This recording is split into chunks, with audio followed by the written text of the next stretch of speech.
말씀 선포하겠습니다. 이 말씀의 제목은 두려워할 분을 두려워하라, 검을 주러 왔다라는 제목으로 말씀 전하겠습니다. 오늘은 성령 강림 후 3주 영의 구원, 푸뉴마 생명에 관한 말씀입니다. 특별히 예수님께서 두려워할 분을 두려워하라는 말씀을 통해서 영의 거듭남 이후에 거룩함을 위해서 제자들이 무엇을 해야 하는지를 가르쳐 주셨습니다. 24절 말씀부터 보시면 제자가 그 선생보다 또는 종이 그 상전보다 높지 못하다라고 말씀하고 있어요. 제자가 그 선생보다 높지 못하고 또는 종이 그 상전보다 높지 못하다라고 말씀하세요. 이것은 상하 복종 관계를 지금 가르치시거나 설명하시고자 하는 것 같지는 않습니다. 25절 말씀에 보시면 제자가 그 선생 같고 종이 그 상전 같으면 조카다라고 말씀하세요. 이렇게 이야기하시는 이유가 바로 그 뒤에 집주인을 바알세불이라 하였거든 하물며 그 집 사람들이랴, 이것 때문에 이렇게 말씀하신 게 아닌가 싶습니다. 집주인을 바알세불이라 하였거든. 누가 이렇게 얘기했죠? 9장 34절 말씀 보시면 바리새인들은 이르되 그가 귀신의 왕을 의지하여 귀신을 쫓아낸다 하더라 라고 말씀하고 있습니다. 바리새인들이 말하고 있죠. 귀신의 왕을 의지하여, 이 귀신의 왕이라고 하는 단어가 바알세불이라고 하는 단어입니다. 그러니까 지금 바리새인들이 예수님을 비방하고 있는데, 비난하고 심지어는 이제 협박하고 있죠. 위협하고 있는데 뭐라고 말하고 있느냐면 귀신의 왕을 의지하여. 그러니까 지금 예수님께서 귀신 들려서 말 못하는 사람을 고쳐주셨거든요.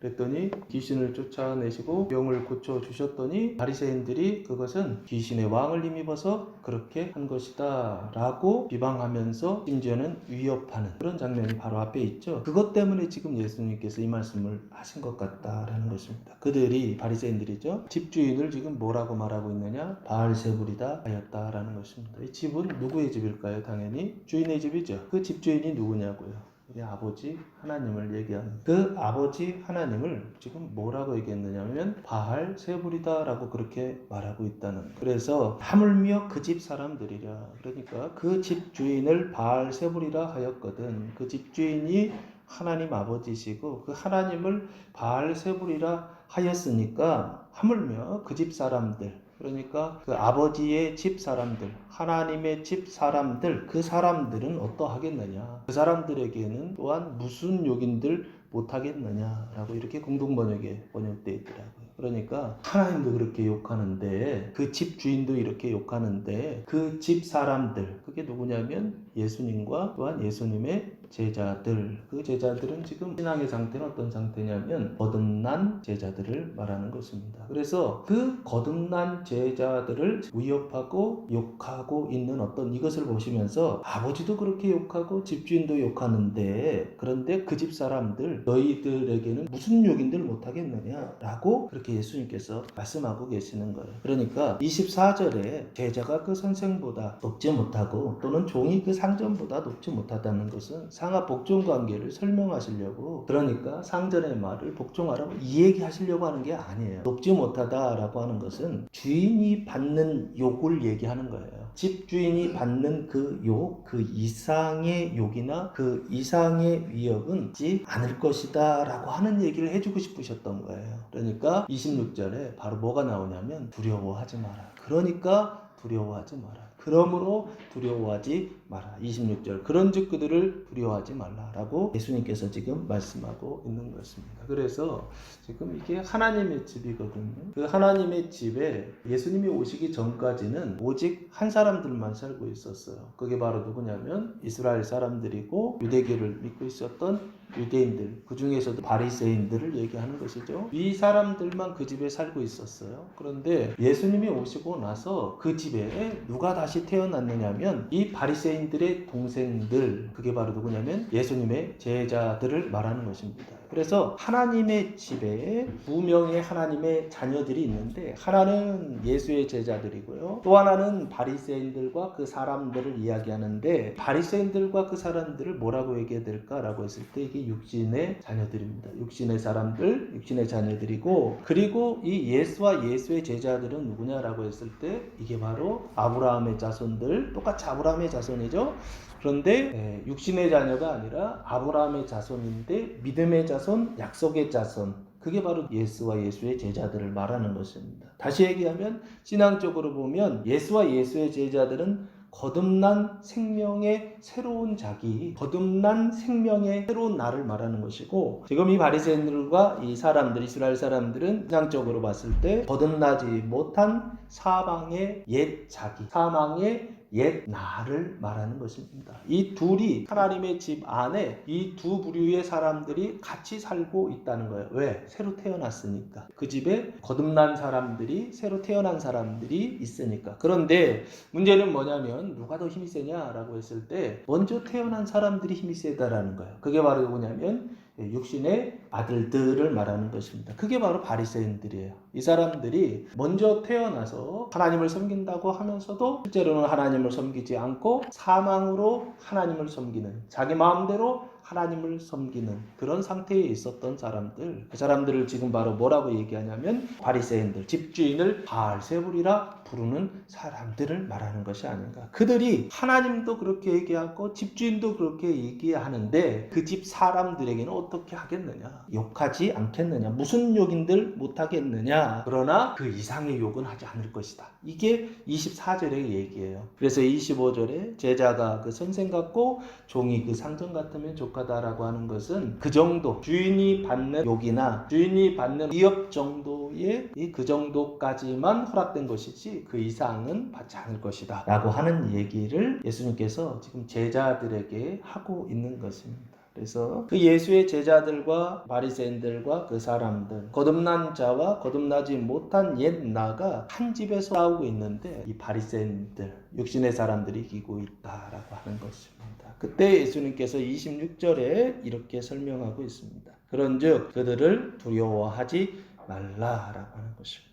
그들이라고 하는 것은 집주인을 바알세불이라 부르는 바리새인들, 사람들을 말하는 것이죠. 신앙적으로 보면 푸뉴마, 사망의 상태에 있는 사람들입니다. 둘 다 아버지의 집에 있어요. 둘 다 아버지의 집에 있다라고 하는 것은 신앙적으로 보면 둘 다 의의 단계에 들어갔다라고 봐야 되지 않는가 싶어요. 그런데 그 칭의 중생의 단계에 들어갔는데 중생의 단계에서 어떤 모습이 있느냐? 사망과 생명 두 가지가 경험되더라 라고 하는 것입니다. 그래서 그들을 푸뉴마 사망을 두려워하지 말라라고, 무서워하지 말라라고 말씀하고 있습니다.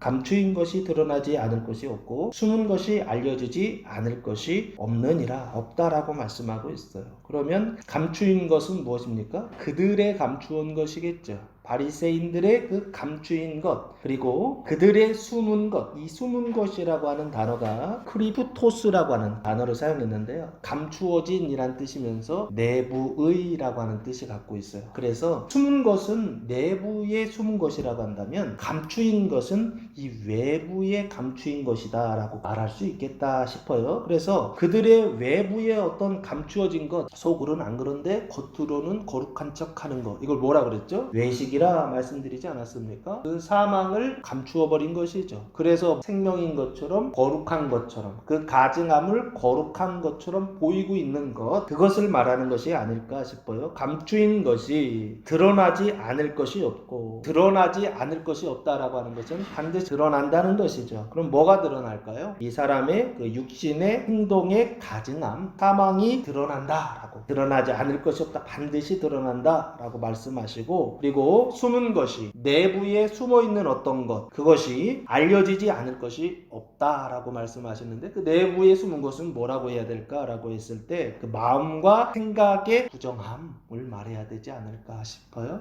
그래서 그 마음과 생각의 그 부정함, 사망으로부터 오는 그 부정함이 어떻게 되느냐면 알려지지 않을 것이 없다, 반드시 알려진다 라고 예수님께서 말씀하시면서 그들을 두려워할 필요가 없다. 왜 그렇습니까? 그들의 그 가증함과 그들의 그 부정함이 드러날 것이기 때문에. 그렇게 되면 그들이 말한 것, 그 집주인을 바알세불이라고 한 것은 당연히 틀리게 되겠죠. 그러니까 누가 정통이냐, 이런 어떤 큰 싸움이 있을 때 두려워할 필요가 없다. 의심할 필요가 없다. 힘이 세다고 해서 정통이고 힘이 약하다고 해서 이단이고 그렇지 않다라고 하는 것입니다. 중요한 것은 감추인 것이 드러나고 숨긴 것이 알려졌을 때 그게 진짜인 사람들, 이것이 바로 생명의 사람들이요, 이것이 바로 거듭난 사람들이 그 다음 해야 될 어떤 일이다 라고 하는 것을 지금 말씀하고 있는 것 같습니다. 그래서 27절 말씀해 보시면 내가 너희에게 어두운 데서 이르는 것을 광명한 데서 말하며 그래요.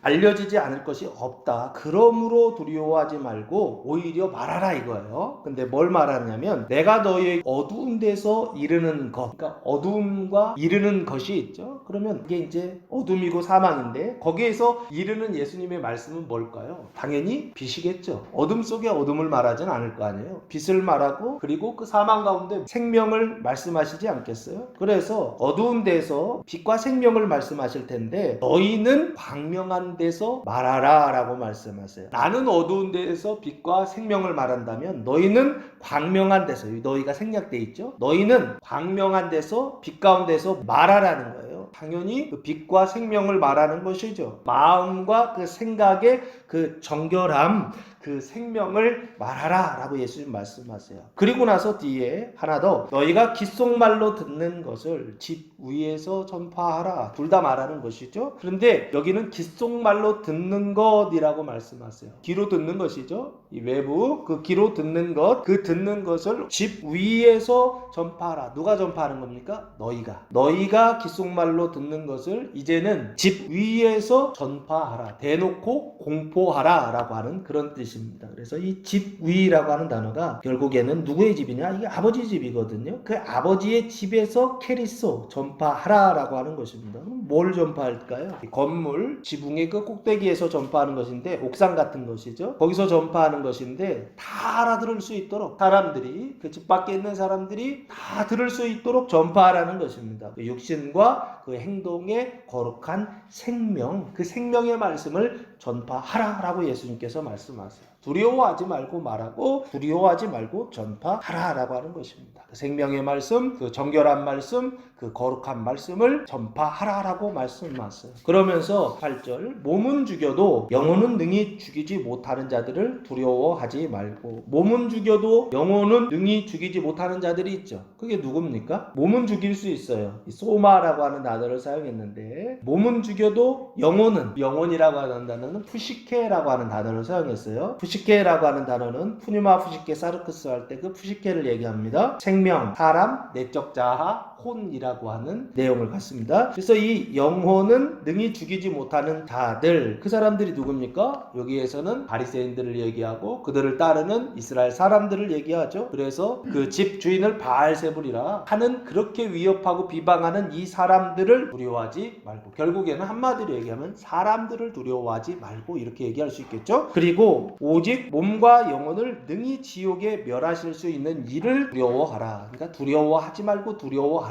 이렇게 말씀하시죠. 그 얘기는 강조점이 뒤에 있어요. 이미 앞에 사람 두려워하지 마 얘기하셨고 나서 다시 한번 얘기하실 때 이 강조점은 뒤에 하나님을 두려워하라 이 얘기를 지금 하고 싶은 거예요. 그분이 어떤 분이냐? 몸과 영혼을 능히 지옥에 멸하실 수 있는 그분이 바로 누구냐? 아버지 하나님이시죠. 그래서 그 하나님을 두려워하라. 왜 아버지냐면 29절 말씀해 보시면 참새 두 마리가 한 아사리온에 팔리지 않느냐? 그러나 너희 아버지께서 허락하지 아니하시면 이라고 하면서 하나님을 지금 아버지라고 표현하고 있죠. 이 아버지라고 하는 단어는 관계적인 단어예요. 아들이 있을 때 아들과 아버지의 관계 속에서 말하는 호칭이 아버지죠. 아버지. 그러면 왜 아버지라고 그랬을까요? 하나님이라고 하지 않고 거듭난 사람들이기 때문에 그렇습니다. 다시 태어난 사람들이기 때문에 하나님을 이제는 아버지라 부르는 거예요. 누구처럼요? 예수님처럼. 하나님을 아버지라 부르는 이 사람들이요. 이 사람들에게 당연히 그 하나님은 이제 너희에게 아버지가 되신다라고 하는 것을 아주 분명하게 말씀하세요. 그래서 몸과 영혼을 능히 지옥에 멸하실 수 있느니 그분이 아버지 하나님이시고 그분을 두려워해야 된다.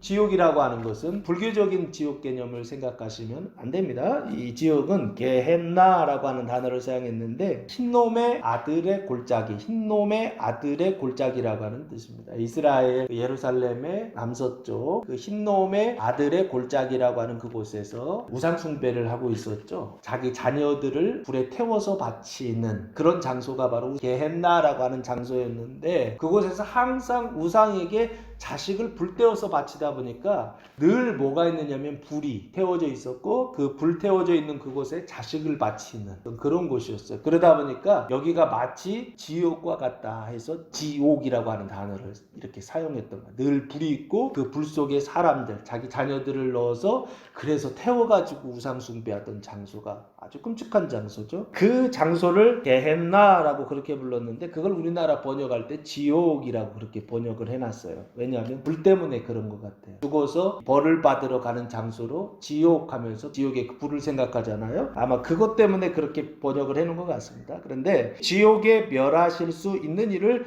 두려워라. 몸과 영혼을 지옥에 멸하실 수 있는 이라고 그렇게 말씀하고 있죠. 그래서 몸도 지옥에 들어가지만 멸하시지만 또한 후직해도 지옥에 멸하실 수 있는 이. 그러니까 우리 사람은요 몸만 지옥이 아니에요. 마음과 그 생각도 지옥을 경험하지 않습니까? 언제요? 죽어서 경험하는 게 아니에요. 여기에서요. 몸도 여기서 지옥을 경험하고 그 마음과 그 생각도 여기에서 경험하지 않습니다. 재정적인 문제가 있을 때 지옥을 경험하지 않습니까? 이 육체적인 건강에 문제가 있을 때 이 지옥 게헨나의 그 불을 경험하지 않습니까? 살면서 우리가 이 세상을 살아가면서 늘 경험하는 어떤 고난, 환난, 어떤 문제들 이것들은 항상 뭐와 관련되어 있느냐면 이 게헨나라고 하는 눈에 보이지 않는 게헨나야. 눈에 보이는 게헨나 말고 눈에 보이지 않는 이 게헨나와 관련되어 있는 것이 아닌가. 그런데 그 몸과 영혼을 능히 지옥에 멸하실 수 있는 이가 누구냐라고 했을 때 그분이 바로 아버지 하나님이시다라고 지금 그렇게 말씀하고 있어요. 그래서 그분을 두려워해야 된다. 사람을 두려워서 사람들 눈치 보느라고 그 사람들이 원하는 일을 해주는 것 우리가 두려워할 때 나타나는 모습이 아닌가요? 마찬가지로 하나님을 두려워해서 하나님이 원하시는 그 일을 행해야 되는 그런 것을 강조할 때 지금 이 이야기를 하고 있는 것이 아닌가. 하나님을 두려워하라 라고 하는 것은 그냥 마음으로만 하나님을 두려워하라 뭐 이런 뜻이 아니라 사람 따르지 말고 하나님을 따르는 사람이 되라. 그래서 부정한 사람이 정결한 사람이 되고 가증한 행실이 거룩한 행실을 행하는 그런 사람이 되라라고 하는 것을 지금 강조하기 위하여 하나님을 두려워해야 된다. 근본적으로 영적으로 하나님을 두려워하는 사람이 되어야 한다라고 하는 것을 말씀하고 있는 것 같아요. 그래서 오직 몸과 영혼을 능히 지옥에 멸하실 수 있는 이를 두려워하라고 예수님께서 강조해 주셨습니다. 여러분은 지금 누구를 두려워하고 있습니까? 사람을 두려워하고 있습니까? 아버지를 두려워하고 계십니까? 하나님을 두려워하고 계십니까? 생각해 보시기 바랍니다. 29절 말씀해 보시면 삼세 두 마리가 한 아사리온에 팔리지 않느냐. 그러나 너희 아버지께서 허락하지 아니하시면 그 하나도 땅에 떨어지지 아니하리라. 이 얘기는 무슨 얘기하고 싶으신 건가요? 이 참새 두 마리라고 하는 것은 새들 중에서도 몸집도 좀 크고 힘이 센 어떤 새들도 있잖아요. 독수리라든지 멋있는 새들 있잖아요. 근데 새들 중에 가장 가치가 없는 새 하면 이 참새가 아닐까 싶어요. 참새. 볼품도 없고 가치도 없고 이 참새 두 마리가 한 아사리온에 팔리지 않느냐. 이제 현실적인 얘기들을 하신 것 같아요.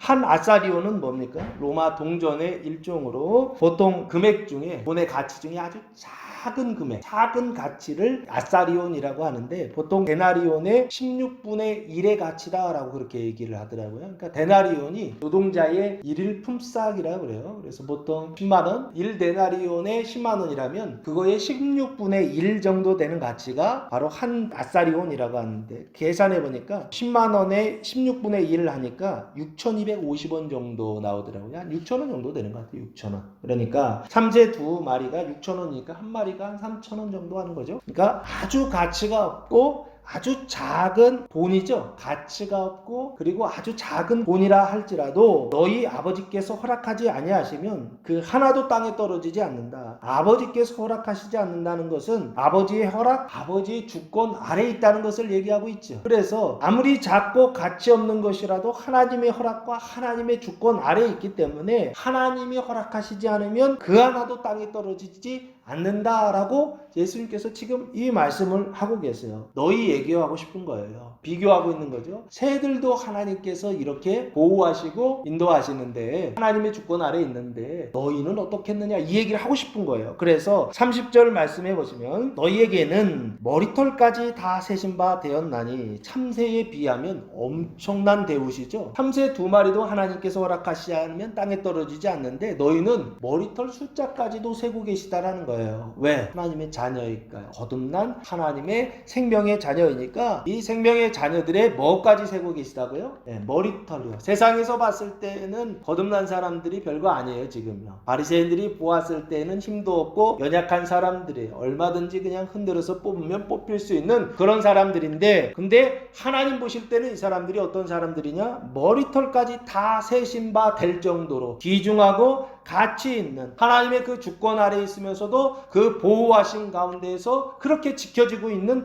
그런 사람들이다라고 하는 걸 예수님께서 말씀해주고 계시는 것 같아요. 그래서 머리털까지 다 세신 바 되었다. 하나님께는 귀하고 중요한 존재가 되었다라고 하는 걸 말씀하고 있어요. 31절 그러므로 두려워하지 말라는 거예요. 누구를 두려워하지 말라는 겁니까? 바리새인들 그리고 이스라엘 사람들 두려워하지 말라. 육신의 사람들 두려워하지 말라. 특별히 뭘 두려워하는 겁니까? 그 죽음, 그 사망, 죽이려고 하는 그 위협 그런 것들 두려워하지 말라는 것입니다. 오히려 너희는 많은 참새보다도 더 귀하다. 너희는 제자들이고 거듭난 제자들을 말해요. 그래서 하나님의 주권 아래 그 보호하심 그 아래 있으니까 사람들 두려워하지 말고 하나님을 두려워하면서 그래서 하나님을 두려워하는 그 일들을 하며 사람을 두려워하면서 위축되지 말고 하나님을 두려워하면서 하나님의 일을 그 생명의 일을 감당해라 라고 예수님께서 지금 제자들에게 말씀하고 있습니다. 그래서 첫 번째 거듭난 다음에 무엇을 해야 되는가? 예수 믿고 칭의 중생하여 거듭난 다음에 거룩함을 향해서 성도들이 나아가야 되는데 거듭남의 단계에서 거룩함의 단계로 나아가기 위해서 해야 될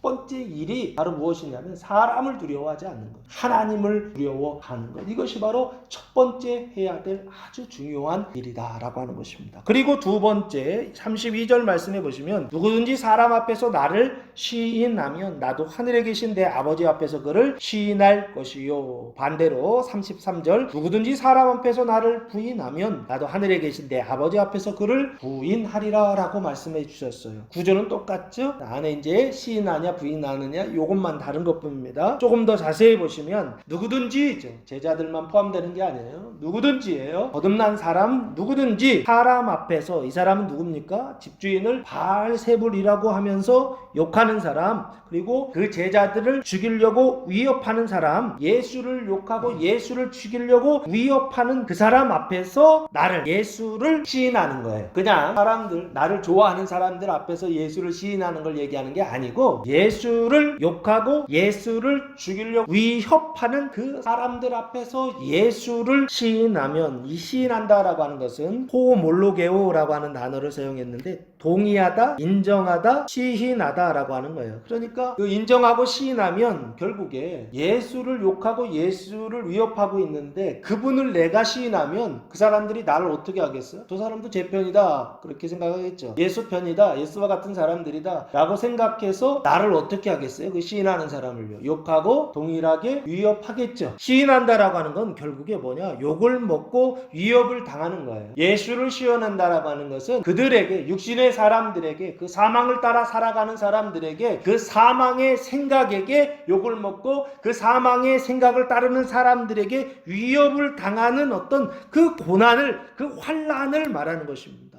그 고난당하고 그 환난을 당하면 나도 예수님께서도 하늘에 계신 내 아버지께서 그를 시인할 것이다. 다른 데가 아니죠. 땅을 얘기하시지 않는다고요. 하늘을 얘기하시죠. 이 하늘이라고 하는 단어는 우라노스라고 하는 단어를 사용했는데 이 우라노스라고 하는 단어는 천상이라고 그렇게 번역합니다. 그 천상 아버지 하나님 계신 곳이요. 하나님 계신 곳을 천상이라고 하고 사도 바울은 이 하늘을 고린도후서에서 셋째 하늘이다라고 그렇게 말씀하고 있죠. 그리고 그 셋째 하늘을 낙원이다라고 얘기. 히브리서에서는 이 낙원에 들어가는 걸 성전 성전에 들어간다, 성소에 들어간다 라고 그렇게 말씀하시죠. 그래서 예수님께서 이 십자가에 달려 죽으시고 부활하신 이후에 40일 후에 승천하시지 않습니까? 그 승천하실 때 하늘에 올라가시지 않습니까? 그 하늘이 셋째 하늘 낙원을 얘기하고 성전을 이야기한다고요. 하늘에 있는 그 성전에 들어가신다고요. 그래서 지금 성전 뜰에서 성소를 향해 가고 있는 사람들에게 예수님 가르쳐 주시는 거예요. 시인하는 자가 되어야 된다는 것입니다. 사람을 두려워하는 게 아니라 하나님 두려워하고, 두 번째 예수를 부인하는 자가 아니라 시인하는 자가 되어야 된다는 것입니다. 그러면 하늘에서 시인해 주겠다는 거예요. 그 하늘에 누가 계십니까? 내 아버지 앞에서, 하나님 아버지죠. 그 하나님 앞에서 그를 시인해 주시겠다라고 하는 것입니다. 주님께서 그 자리에서 그 아버지 앞에서 시인해 주셨을 때 이 사람은 어떻게 될까요? 그곳에 들어가서, 성소에 들어가서, 성막들에서 성소로 들어가서 그곳에서 어떤 은총을 받을 수 있을까요? 생명의 은총이죠. 어떤 생명의 은총이죠? 기업이에요. 기업인데 어떤 기업입니까? 거룩함의 기업, 그 거룩함의 생명을 받을 것이다 라고 하는 걸 예수님께서 지금 말씀하고 있어요. 그래서 나를 시인한다, 예수님을 시인한다 라고 하는 것은 사람을 두려워하지 않고 하나님을 두려워하여 그렇게 시인하면 나도 들어가서 시인해서 그래서 너를 거룩하게 해 주시겠다 라고 하는 것을 예수님께서 말씀하고 있습니다. 그래서 마음의 정결함과 이 행동의 이 거룩함이라고 하는 것은 주님께서 시인하심으로 주시는 것, 성소에서 주님께서 시인하심으로 거듭난 자들에게 주시는 것, 그것이 바로 하나님께서 우리에게 베풀어 주시는 거룩함의 은총이다라고 하는 것입니다. 반대로 33절 말씀해 보시면 누구든지 사람 앞에서 나를 부인하면 이라고 되어 있죠. 반대입니다. 사람 앞에서 예수님을 욕하고 예수를 죽이려고 위협하는 자 앞에서 예수를 부인하면, 그러면 이거는 누구를 두려워하는 거예요? 하나님 두려워하는 게 아니죠. 사람을 두려워하여 부인하면, 그 사람을 두려워하여 부인하면 나도 하늘에 계신 내 아버지 앞에서 그를 부인하겠다. 결국에는 부인하면 그 성소에서 쫓겨나게 되겠죠. 그 쫓겨나게 되었을 때 그걸 타락이라고 하고, 그것을 또한 은총을 받지 못하는 상태, 거룩함을 받지 못하는 상태, 그래서 다시 심판의 상태, 시험의 상태에 떨어지게 되는 것, 이것을 예수님께서 그를 부인하리라 라고 말씀하는 것이 결국에 거룩함의 은총과 이 정결함의 은총은 이미 예수님께서 십자가에 달려 죽으시고 부활하시고 승천하심으로 다 완성해 놓으셨는데, 시인하는 자에게 주시는 것이지 시인하지 않는 자에게는 다 준비되었는데 근데 받지 못하고 결국 빼앗기게 될 것이다. 그래서 예수를 부인하는 자가 아니라 예수를 시인하는 자가 되어야 한다. 칭의 중생한 이후에 길을 잃어버리는 성도들이 많이 있어요. 내가 뭘 해야 되는지 몰라서 길을 잃어버리고 그 정결함과 그 거룩함을 향해서 나아가야 되는데 그 나아가는 방법을 모른다고 예수님이 지금 가르쳐주고 있다. 사람 두려워하지 말고 하나님 두려워하라. 예수를 부인하는 것이 아니라 예수를 시인해야 된다. 그럼 시인한다는 게 뭐냐라고 했을 때 34절부터 말씀해 보시면 세 가지가 나옵니다. 내가 세상에 화평을 주러 온 줄로 생각하지 말라. 화평이 아니요 검을 주러 왔노라. 명심하세요. 예수님께서 이 땅에 오신 것은 검을 주러 오셨다라고 말씀하고 있죠. 화평을 주러 오셨다? 아니에요. 검을 주러 오셨다라고 되어 있죠. 그래서 기독교인들이 자꾸 속아요. 평화주의 하면 이게 기독교의 정신인 줄 알고 그렇게 그냥 평화하면 좋다고 생각해요. 근데 그 사람의 평화는 가짜고요. 주님이 주시는 진짜 평화는 칼이에요. 검이에요. 내가 세상에 화평을 주러 온 줄로 생각하지 말라. 화평이 아니요 검을 주러 왔다라고 말씀하실 때 이 검이라고 하는 것은 뭘 말하는 것이냐? 에베소서 6장 17절 말씀을 한번 보시기 바랍니다. 이걸 문자적으로 그냥 이해하면 절대로 안 됩니다. 구원의 투구와 성령의 검 곧 하나님의 말씀을 가지라 라고 말씀하고 있죠. 이게 결국에 성령의 검이죠. 그 성령의 검을 말하고 있고 그 검을 하나님의 말씀이다 라고 되어 있죠. 그러니까 예수님이 검 주러 오셨다 그러잖아요. 화평이 아니라 평화, 에이레네 평화가 아니에요. 평화가 아니라 검을 주러 왔다. 성령의 검, 하나님의 말씀을 주러 왔다 라고 그렇게 말씀하고 있다고요. 그러면 이 성령의 검 하나님의 말씀을 가지고서 뭐 할까요? 당연히 사람을 무서워하는 어떤 두려움, 사망을 물리치는 그 검, 이게 그 검이에요. 사람을 두려워하는 사람의 마음이 있거든요. 우리의 마음속에 두려워하는 마음이 있어요. 사람을 두려워하는 그 마음이 있는데 그 두려움과 그 사망을 물리치는 검, 그 검이 바로 이 말씀의 검이요 성령의 검이다 라고 하는 것이 그걸 받는 거예요. 예수를 시인한다 라고 하는 것은 뭘 받는 거냐 라고 했을 때 화평을 받는 것이 아니라 검을 받는 것이다 라고 그렇게 말할 수가 있어요. 그 검을 받는다 라고 하는 것은 결국에 무엇을 말하는 것입니까? 이 검은 당연히 두려움과 그 사망을 씻어내는 검이에요. 검이에요. 근데 그 두려움과 그 사망을 씻어내는 그 검은 결국에 그 검을 사용해서 두려움을 물리치고 사망을 물리치겠죠. 두려움과 사망은 우리 마음속에 있잖아요. 그 두려움과 그 사망을 물리치는 그 검을 가지고서 그 두려움과 사망을 물리치는 거, 이게 바로 뭐냐면 예수를 시인하는 것이다 라고 하는 것입니다. 그래서 35절 말씀해 보시면 내가 온 것은 사람이 그 아버지와 딸이 어머니와 며느리가 시어머니와 불화하게 하려 함이니, 검을 가지고 싸우는 것이죠. 그 싸울 때 나타나는 현상이 뭐예요? 불화라고 하는 것입니다. 평화롭지 못한 상태죠. 디카조, 불화라고 하는 단어는 디카조라는 단어를 사용했는데 떨어뜨리다, 이간질하다라는 뜻이에요. 그런데 지금 누구와 누구를 이간질하냐면 내가 온 것은 사람이 그 아버지와 그랬죠. 아버지니까 당연히 그 사람은 아들이죠. 아들이 아버지와, 그리고 딸이 어머니와, 그리고 며느리가 시어머니와 불화하는 거죠. 그런데 이걸 문자적으로만 단순히 보면 안 됩니다. 아들과 딸과 며느리가 이쪽 편에서 있고, 그리고 한편에서는 아버지와 어머니와 시어머니가 이쪽 편에서 있는데, 단순히 이 둘을 이렇게 구분해 가지고 아들은 아버지와 싸워야 되고 딸은 어머니와 싸워야 되고 며느리는 시어머니와 싸워야 된다, 이 얘기를 하는 게 아니에요. 이건 문자적으로 단순히 이해하면 안 돼요. 이 아들과 딸과 며느리가 의미하는 건 뭐냐면 푸뉴마 생명으로 인해서 거듭난 사람들을 얘기하는 거예요. 이 거듭난 사람들이 그 생명의 말씀, 그 거듭난 말씀을 가지고서 뭐를 물리쳐야 되느냐면 그 가정 안에 있는 푸뉴마 사망, 그 부정함과 그 가증함을 물리쳐야 된다고요. 그 생각을 물리쳐야 된다고요. 그 감정을 물리쳐야 된다고요. 그것을 위하여서 그 칼을 사용하라는 거예요. 사망을 물리치는 수단으로, 두려움을 물리치는 수단으로서 그 칼을 사용하라, 하나님의 말씀을 사용하라고 하는 것이지, 이것은 그냥 당연히 아들이 아버지와 싸워야 된다, 아버지는 아들과 싸워야 된다, 이 얘기하는 게 아니에요. 성경에서는 문자적으로 그렇게 쓰여져 있지만 실제적으로는 그 얘기하는 게 아니라고. 이 칼도 그 칼이 아니라고 그랬잖아요. 눈에 보이는 칼이 아니라고요. 여기도 이 관계도 그냥 관계, 눈에 보이는 관계를 얘기하는 게 아니라고요. 눈에 보이지 않는 관계를 이야기하고 있다고요. 그래서 칼을 가지고 싸움을 하죠. 그러면 불화하게 되죠. 서로 전쟁이 일어나게 되죠. 그래서 36절 뭐가 되는 거냐면 사람의 원수가 자기 집안 식구리라. 원수 되는 거, 이게 예수를 시인하는 것이다 라고 말씀하고 있는 거예요. 근데 이게 단순히 문자적으로 이해하면 안 됩니다. 이건 뭐로 봐야 되느냐? 언약의 성취로 봐야 됩니다. 이 언약이 무슨 언약입니까? 창세기 21장 8절 말씀해 보시면 하갈과 이스마엘 내쫓는 장면이 나왔죠. 이 언약을 지금 성취하는 거예요. 이게 아이가 자라매 젖을 떼고 이삭이 젖을 떼는 날에 아브라함이 큰 잔치를 베풀었다. 아브라함의 집에, 그렇죠? 그 믿음의 집에 이삭이 태어났죠. 그리고 나서 젖을 떼는 날에 큰 잔치를 베풀었죠. 그러면 누구예요? 이삭이 젖을 떼는 날이죠. 그 이삭이 젖을 뗄 때 이미 그 집에는 누가 있었어요? 이스마엘이라고 하는 종의 자녀가 있었죠. 그래서 그 종의 자녀와 주인의 자녀가 한 집에 같이 있죠. 그때 문제가 발생하는데 그게 바로 뭐냐면 9절이에요. 사라가 본즉 아브라함의 아들 애굽 여인 하갈의 아들이 이삭을 놀리는지라 라고 말씀하고 있죠. 그래서 이것 때문에 갈등이 일어나고 이것 때문에 분쟁이 일어났어요. 그래서 사라가 어떻게 하냐면 그가 아브라함에게 이르되 이 여종과 그 아들을 모아라 내쫓으라. 오늘 이 본문 말씀이 그 얘기예요.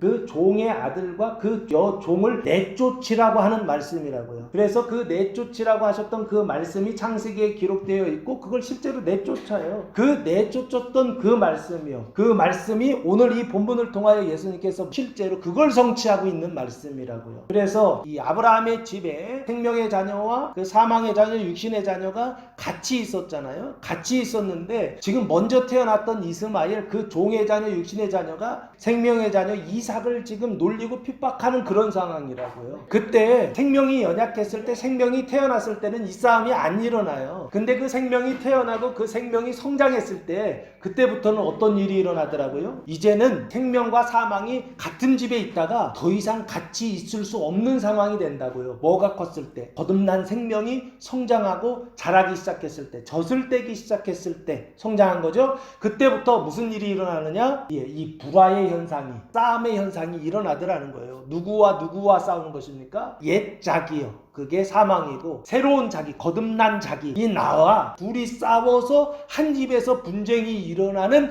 그 언약을 오늘 본문을 통해서 제자들에게 가르쳐 주심으로 그걸 성취하고 있는 말씀으로 봐야 된다는 거예요. 이거 문자적으로 보면 안 되고 이스마엘을 쫓아내는 그 언약을 이 성취하는 말씀으로 보아야 한다라고 하는 것입니다. 그래서 검을 주러 왔다 했을 때 그 검을 받고 불화하게 하려 함이라 해서 그 검을 가지고 사용해서 불화하고 싸우고, 그래서 자기 집안 식구가 어떤 관계가 되는 거냐면 원수가 되는 거예요. 근데 이거 문자적으로 자기 집안 식구와 원수가 되는 게 아니라 그 집 안에 있었던 사망과 원수가, 이스마엘과 원수가 돼서 그 원수를 물리치는 그 일, 그 물리치는 그 길, 그 물리치는 그 과정을 지금 설명하고 있다고요. 그래서 거룩함에 도달하고 성막들에서 성소 안으로 들어가는 그걸 지금 설명하고 계시다라는 겁니다. 다음 주에 한 가지가 더 있어요. 이삭을 번제로 바치는 거 한 번 더 있고 그 뒤에 과정들이 있는데, 이건 뭐냐, 거듭난 사람이 거듭난 이후에 거룩함을 위해서 해야 될 첫 번째 일이 뭐냐, 바로 이걸 지금 설명하고 있다고요. 하나님을 두려워해야 되고 예수를 시인해야 되고, 그 시인 중에 바로 첫 번째가 검을 받고 두 번째가 불화하고 세 번째가 원수되는 거, 이게 예수를 시인하는 게 아닌가, 그렇게 설명드린 겁니다. 37절 말씀해 보시면 이제 예수를 부인하는 것이 세 가지가 나오는데, 아버지나 어머니를 나보다 더 사랑하는 자는 내게 합당하지 아니하고, 이 첫 번째죠. 아버지나 어머니를 예수보다 더 사랑하는 자, 이게 예수를 부인하는 거예요. 내게 합당하지 아니하고. 두 번째는요, 아들이나 딸을 나보다 더 사랑하는 자도 내게 합당하지 아니하고. 이번에는 아버지나 어머니는 부모죠. 아들이나 딸은 뭐예요? 자녀죠. 부모를 예수보다 더 사랑하는 자 합당하지 아니하고, 자녀를 예수보다 더 사랑하는 자 내게 합당하지 아니하며, 예수를 부인한다는 겁니다. 그리고 세 번째 38절, 또 자기 십자가를 지고 나를 따르지 않는 자도, 이 자기 십자가라고 되어 있는데 자기죠. 자기를 나보다 더 사랑하는 거예요. 자기 자신을 예수보다 더 사랑하는 자도 내게 합당하지 않다라고 말씀하시면서, 이게 바로 예수를 부인하는 세 가지다라고 설명해 주시는 거예요. 예수를 부인하는 것은 뭐냐라고 했을 때, 예수보다도 부모를 더 사랑하는 거, 예수보다도 자녀를 더 사랑하는 거, 예수보다도 자기 자신을 더 사랑하는 거, 그것이 바로 예수를 부인하는 것이다. 예수께 합당하지 않다라고 지금 설명하고 있는 것 같다라는 것입니다. 이것도 단순히 문자로 보면 안 되죠. 부모 사랑하지 말라, 이거 아닙니다. 부모도 사랑해야 되겠죠. 자녀 사랑하지 말라, 이것도 아니에요. 자녀 사랑해야 되죠. 자기 자신을 사랑하지 말라, 아니요, 사랑해야 돼요. 근데 예수님보다 더 사랑하면 안 된다. 왜 그렇습니까? 예수님을 더 사랑해야 부모를 거룩하게 섬길 수가 있는 거예요. 그리고 예수를 더 사랑해야 자녀들을 거룩하게 양육할 수 있는 거예요. 그리고 예수를 더 사랑해야 자기 자신을 더 거룩하게 성결하게 그렇게 존귀하게 여길 수 있는 거예요. 그래서 예수님을 더 사랑하라고 하는 것이지, 부모 공경하지 말고 자녀들을 사랑하지 말고 자기 자신을 존귀하게 여기지 않는, 이런 뜻으로 얘기하는 게 아니에요. 자기 자신을 무시해라, 이런 뜻으로 단순히 얘기하는 게 아니에요. 실제적으로는 그것을 완전하게 하시기 위하여 예수를 사랑해야 된다라고 하는 것을 강조하시는 것이고 말씀해 주시는 거예요. 그래서 예수를 부인하는 것이 결국에는 뭘 하는 것이냐라고 했을 때, 그것이 너희가 정결하게 되고 거룩하게 되는 그 은총을, 생명의 은총을 받는, 더 풍성히 받는 방법이다라고 예수님께서 가르쳐 주고 있다라는 것입니다. 그래서 38절까지의 말씀은 결국에 뭘 얘기하느냐, 예수를 부인하지 말고 예수를 시인하는 자가 되라라고 말씀해 주셨어요. 그리고 나서 마지막 39절 말씀해 보시면, 자기 목숨을 얻는 자는 잃을 것이요 나를 위하여 자기 목숨을 잃는 자는 얻으리라 라고 말씀해 주셨어요. 여기 자기 목숨이라고 되어 있죠. 목숨이라고 하는 단어가 푸시케라고 하는 단어입니다. 이 푸시케라고 하는 단어는 생명, 사람, 내적 자, 혼을 얘기하는데, 그 자기의 그 목숨은 어떤 상태에 있느냐, 아담과 하와가 타락한 이후에 죄와 사망의 상태에 있죠. 근데 지금 얘기하는 건 이미 중생한 자들을 얘기하는 거예요. 그래서 자기 목숨이라고 하는 것은 뭘 얘기하느냐라고 했을 때, 거듭났는데 그 안에 뭐가 있다고요? 이스마엘 있다고 그랬죠. 사망이 더 크게 자리 잡고 있다고 그랬죠. 그래서 그 사망, 자기 목숨, 그 사망을 얻는 자, 얻는다라고 하는 것은 사망을 더 이렇게 부는 거예요. 그래서 더 많이 얻는 것이죠. 부어서 얻는 거예요. 그래서 그 자기가 그 사망으로 더 풍성해지는 상태, 이 사람은 잃어버릴 것이다. 뭘 잃어버려요? 천국을 잃어버리게 되겠죠. 하늘, 그 낙원을 잃어버리게 되겠죠. 그 나라는 의와 생명이 다스리는 나라인데, 특별히 이 사람은 뭘 잃어버리냐면 생명을 잃어버리는 거예요. 그 생명은 아까 얘기했던 마음의 정결함과 신의 그 행동의 그 거룩함을 잃어버릴 것이요. 그러니까 내적으로는 정결함이죠. 그리고 외적으로는 그 거룩함을 잃어버릴 것이요, 나를 위하여, 예수를 위하여 자기 목숨을 잃는 자, 그 자기 목숨이 사망이에요. 그리고 그 이스마엘이에요. 그 이스마엘을 쫓아내는 것이죠. 그래서 심지어 사망이 죽는, 이것을 제가 뭐라고 했습니까? 사망 다나토스라고 했죠. 그 다나토스의 죽음, 그 다나토스의 죽음에 이르는 자는, 자기 목숨을 이르는 자는 얻으리라 그랬죠. 당연히 그럼 뭘 얻을까요? 천국, 그 낙원, 그 하늘을 얻겠죠. 그 성소를 얻겠죠. 그 성소가 의와 생명인데, 특별히 거듭난 이후에 우리에게 베풀어 주시는 은총은 내적으로는 정결함과 외적으로는 거룩함을 얻게 될 것이다 라고 예수님께서 말씀하셨습니다. 결국에 이 얘기는 무슨 얘기입니까? 그 몸과 마음의 천국을 얻게 될 것이다 라고 예수님께서 가르쳐 주셨던 것입니다. 그래서 자기 목숨을 얻는 자가 아니라 자기 목숨을 잃는 자가 되라 라고 예수님께서 세 번째 우리에게 거룩함을 위해서 무엇을 해야 되는지 가르쳐 주셨습니다. 오늘 주님의 말씀을 통하여 영의 생명, 푸뉴마 생명의 그 정결함과 그 거룩함의 은혜를 오늘 이 말씀을 통해서 받을 수 있는 성도들 되시기를 예수님의 이름으로 축원합니다.